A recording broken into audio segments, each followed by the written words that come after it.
पूज्य गुरुदेव की जय। कहते हैं कि गुरु क्या है? तो गुरु हमारे हर सवाल का जवाब है। गुरु हर मुश्किल की युक्ति है। गुरु हमारा मार्गदर्शक है। गुरु ज्ञान का भंडार है। गुरु एक एहसास है।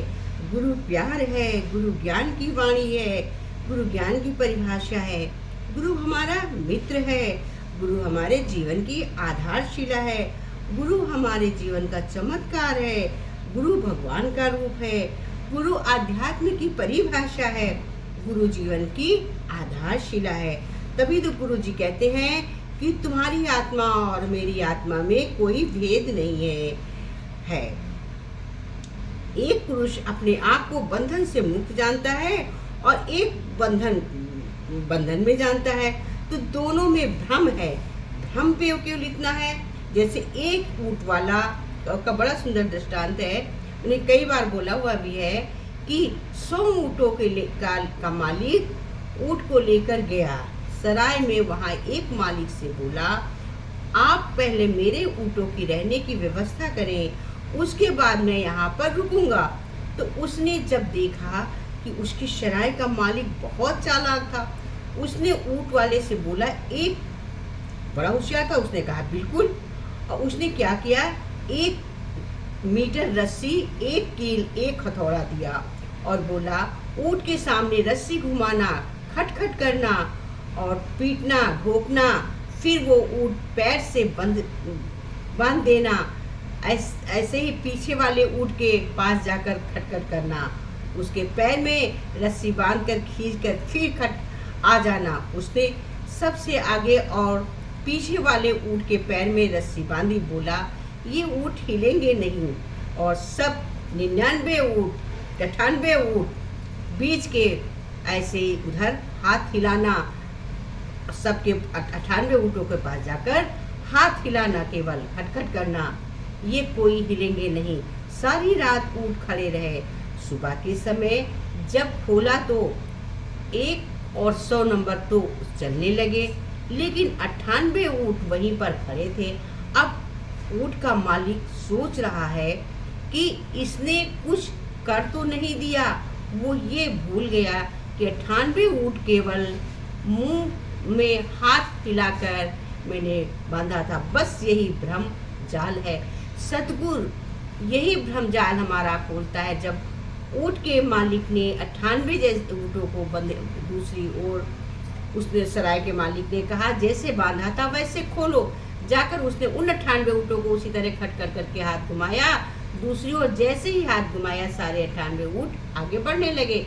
इसी तरह यदि सच में सद्गुरुदेव से बंधे हैं तो कोई नहीं खोल सकता। केवल हम सब लोग अपने भ्रम के जाल में बांधे हुए हैं। शरीर में मेरी शरीर है, मैं पूरी बॉडी है। अगर सच्चा होता तो ये बात सच है कि केवल और केवल हम भ्रम से भरे हैं। गुरु केवल हमारे भ्रम को दूर करता है और हमारा उद्धार होने लगता है हमारे साथ।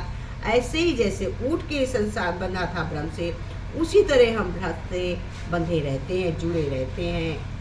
तो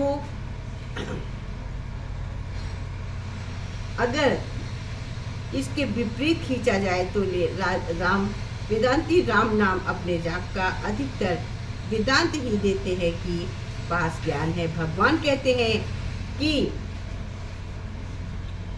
तन मिला है तू प्रभु का जप कर, मथुरा काशी चले जाने पर ये नहीं सोचते कि सारे देवी देवता पहाड़ों पर ही क्यों बसते हैं। विचार करके सोचिए कि पहाड़ माने एकाग्र, पहाड़ आने ऊंचाई। जैसे जैसे हम पहाड़ों पर जाते हैं वैसे होने हम वैसे ही हमें धूप लगती है, धूप की तीसरी लगती है, ठंड बढ़ती लगती है। इसी से जैसे जैसे हम ऊपर उठते हैं हमारे विचारों में भी गंभीरता आने लगती है और ऊंचा उठकर अहम से हम चित्त की एकाग्र सच्ची समाधि है। बिल्कुल सही, यही मानो की स्टोरेज है। जैसे जैसे हम ऊपर बढ़ते हैं नीचे को भूलने लगते हैं तो हमारा मन एकाग्र होने लगता है। इसी तरह से और कुछ नहीं, इसी तरह से गुरु हमें जैसे जैसे हमारा मन एकाग्र होता है वैसे वैसे गुरु की बातें समझ में आने लगती हैं, तो हमें ज्ञान की उत्पत्ति होने, हमें ज्ञान आने लगता है।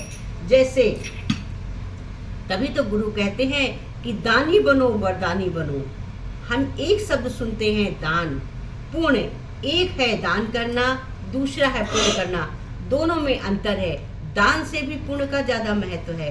पुण्य क्या है? पुण्य धर्म अर्थात आवश्यकता के समय किसी के सहयोगी बनना या किसी के साथ काम आना। पुण्य कर्म निस्वार्थ सेवा भाव का कर्म है। पुण्य धर्म दिखाया नहीं, दिल से होता है, जबकि दान दिल से भी हो सकता है और दिखावे से भी के लिए भी है। पुण्य कर्म करने से लाभ क्या है? तो पुण्य कर्म करने से हमें ये लाभ होता है कि पुण्य धर्म करने वाली आत्मा को अनेक आत्माओं की दिल दुआएं प्राप्त होती हैं, परमात्मा दुआएं प्राप्त होती हैं। चेहरे पर सदा प्रसन्नता, खुशी रहती है। इन प्राप्तियों के कारण पूर्ण आत्मा अपमान से परे बेफिक्र बादशाह रहती है।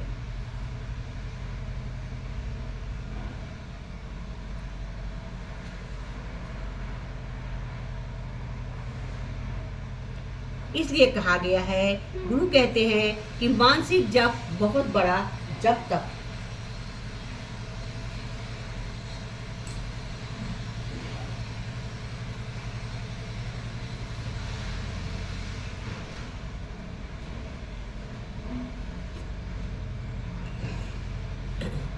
ईश्वरी शब्द के अनेक अर्थ हो सकते हैं, पर ईश्वरी शब्द के गुरु कहते अनेक शब्द हो सकते हैं, पर शब्द एक साधारण अर्थ है। निर्माता से जो विश्व कल्पना का नियंत्रण करते हैं, ईश्वर दार्शनिक भाषा में ईश्वर शब्द का और अधिक नहीं हो सकता, समझा जा सकता। सब बंधनों से मुक्त पुरुष को दार्शनिक भाषा में ईश्वर कहा जाता है। छोटा मोटा दार्शनिक मतभेद चाहे जो भी हो, पर साधक की दृष्टि से ईश्वर सद्गुरु ब्रह्मा या भगवान को छोड़कर कुछ भी नहीं है, प्रणिधान है।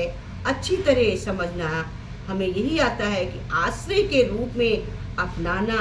इस तरह ईश्वर प्रणिधान का अर्थ हुआ ईश्वर भाव में अपने को स्थित, यानी ईश्वर को जीवन के एकमात्र आदर्श के रूप में ग्रहण करना। इसलिए ईश्वर प्रणिधान पूरा भावश्रेयी है, पूर्णतया एक मानसिक चेष्टा है। इसमें गला फाड़ कर चिल्लाकर लोगों की भीड़ जमा लेने का, दाल बृहद बजाकर भक्ति दिखाने का की अवकाश ही नहीं है। तुम्हारे ईश्वर बधिर नहीं है। तुम अपने मन को भाषा उसे चिल्लाकर मत सुनाओ। ईश्वरी भाव लेने के लिए पहले मन को जागृत प्रपंच से हटाना होगा। जब अपने शुद्ध अहंग भाव छोटे मैंपन के मन में हटाना होगा, उसके बाद विद्युत मन के सामने उस विराट का भाव लेकर उसे संस्कार के अनुरूप मंत्र का भाव लेना होगा। वे सहज सत्ता इसलिए केवल भाव में ही है, उन्हें पाया जा सकता है और कहीं नहीं। ऊंचे स्वर से पुकार कर उनकी दृष्टि अपनी ओर खींचना ही चेष्टा करना एकदम बेकार है। श्रद्धा, प्रेम, निष्ठा, भक्ति भीतर की चीजें हैं, चीख पुकार कर व्यक्त करने की कोई चीज नहीं है। इसलिए वाचिक जब अर्थहीन है, आंतरिक भाव का आनंद जब मुख खोलकर व्यक्त करने की इच्छा जग जाती है, वहाँ ब्रह्म संबंधी तत्व सरल भाषा में होने लगता है, गान के रूप में व्यक्त किया जा सकता है, जहाँ अपुष्ट स्वर में होठों में मंत्र उच्चारित होते। यद्यप वाचिक जब है अच्छा है, ईश्वरी प्रावधान मानसिक तब ही श्रेष्ठ है जिसका भाव मन में लेना होता है, उच्चारण करना होता है। मन ही करेगा, मन ही भाव से रावे, माँ ही जगावे, माँ ही सुलावे।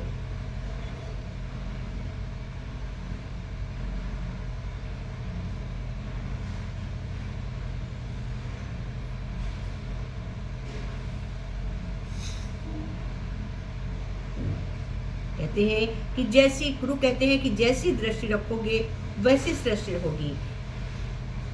एक गांव में बड़ा अच्छा दृष्टांत है। महामारी फैल गई, वहाँ के लोग धंधे पानी की तलाश के दूसरे गांव में जाने लगे। इस गांव का एक व्यापारी के पास दूसरे गांव में गया और वहां के मुखिया से बोला, महाराज यहाँ बसना चाहता हूँ, यहाँ धंधा करना चाहता हूँ, यहाँ के लोग कैसे हैं? मुखिया बोला, पूछो मत, सब राम राम बड़े बेकार हैं, वहाँ के तो बहुत झगड़ालू हैं। बात बात में लड़ते झगड़ते मुखिया बोला, तो यहाँ के लोग उससे भी बेकार हैं, वहाँ तो लोग झगड़ा ही करते हैं, यहाँ तो सीधे मारपीट प्रकार हो जाते हैं, बात बाद में करते हैं, पहले लात मारते हैं। ये प्यारी इस गांव से आगे चला गया। थोड़ी ही देर में उसी गांव से दूसरा व्यापारी आया। उसने भी मुखिया जी से वही सवाल किया, पहले वाले ने किया था। मुखिया जी ने उससे भी वही पूछा, जो गांव छोड़कर आए वहाँ कैसे लोग थे? दूसरा व्यापारी बोला, महाराज बड़े भले लोग हैं, उस गांव के तो एक दूसरे के लिए जान देने को तैयार रहते हैं, बड़ा मीठा बोलते हैं। मुखिया जी बोले, तो यहाँ बस सकते हो? यहाँ इस गांव में उससे भी भले लोग हैं। मुखिया जी के चेले ने पूछा, साहब जी आपने दो लोगों से तरह तरह की बातें क्यों करी? तो वे बोले, जो जैसा खुद होता है वो वैसे ही दृश्य बना लेता है, अच्छा बुरा कुछ नहीं होता है, उसे उसके मालिक माफिक ही लोग मिल जाते हैं। चोर चोर मौशेरे भाई और शराबी तो सारे शराबी नजर आते हैं। अगर आपसे प्रेम भाव से आपको प्रेमी मिल गए, सत्संगी मिल जाए, तो शक्कर वाले को शक्कर, टक्कर वाले को टक्कर मिल जाता है। इसका भाव ये है, इसकी भीतरी बात ये है कि ये संसार ऐसी घाटी है, जहाँ जैसी आवाज़ होगी वैसी ही आवाज़ होगी। तुम जैसा सोचोगे वैसा ही तुमको समाज दिखेगा, जैसा तुम नहीं सोचोगे वैसा तुमको समाज नहीं दिखेगा। तो कहते हैं कि संसार ही ऐसा है, जब हम अच्छा देखते हैं तो हमें अच्छा दिखने लगता है, जब हम अच्छा नहीं देखते हैं तो हमें अच्छा नहीं दिखता है। इसलिए हमें हमेशा सबको अच्छा देखना चाहिए। जैसे हम सत्संग में बैठे हैं तो हमें सब सत्संगी नजर आएंगे, जब हम मार्केट जाते हैं तो हमको लगता है सब लोग मार्केट ही करते हैं। उसी तरह से कर भला तो है भला, भला करने से ही भला है। भगवान कहते हैं कि हमेशा जब किसी के साथ भला सोचोगे तो भला ही होगा।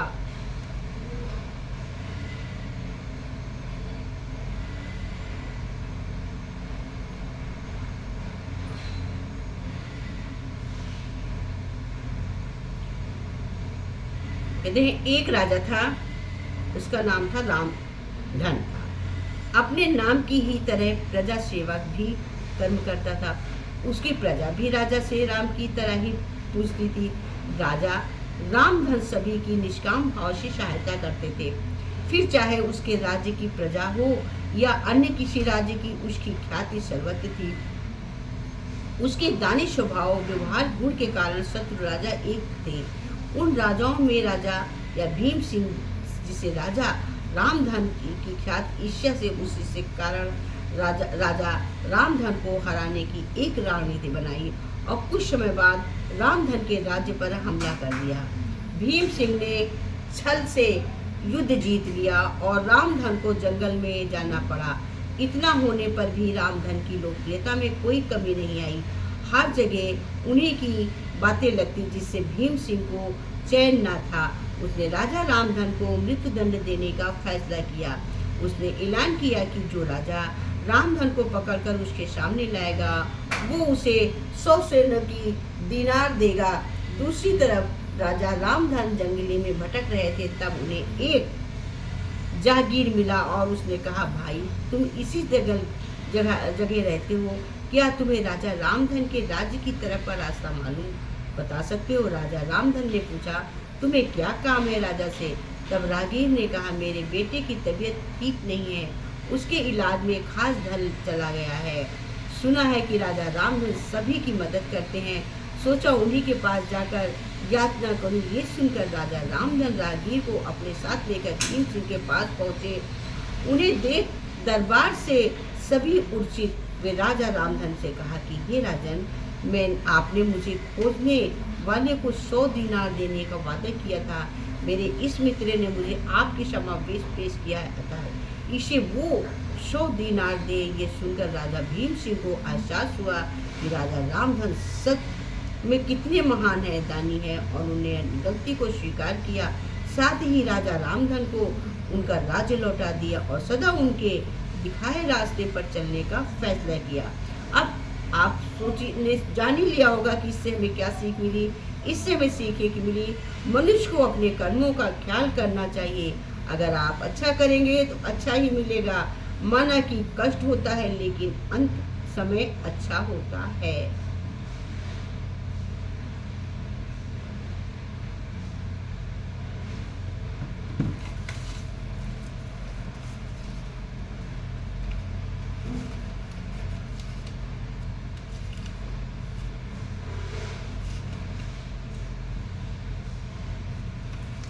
गुरुवर तू जो मिला सारी दुनिया मिली, गुरु तू जो मिला सारी दुनिया मिली, खिला जो मेरा मन सारी दुनिया खिली, खिला जो मेरा मन सारी दुनिया खिली।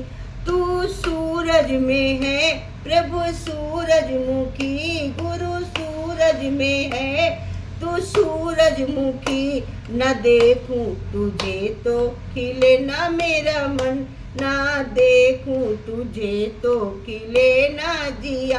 तेरे रंग में रंगी मेरे मन की कली, तेरे रंग में रंगी मेरे मन की कली, खिला जो मेरा मन सारी बगिया खिली, खिला जो मेरा मन सारी बगिया खिली।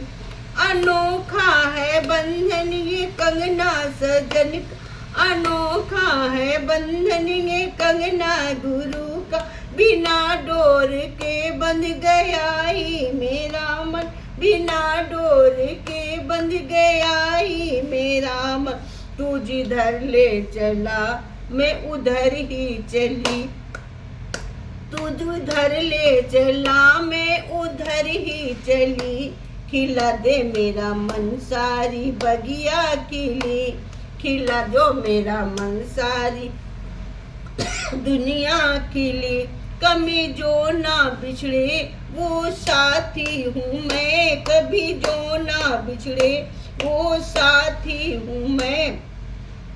तू तो मेरा पिया ओ तू तो मेरा दिया, तेरी बाती हूँ मैं, जो तूने चाहा तो जली, तू जब जलाया मुझे तो जली, जब बुझाया मुझे तभी मैं बुझी। एक तू जो मिला गुरु तू जो मिला सारी बगिया खिली, खिला जो मेरा मन सारी बगिया खिली, खिला जो मेरा मन सारी बगिया खिली। बोलो परम पूज्य गुरुदेव की जय।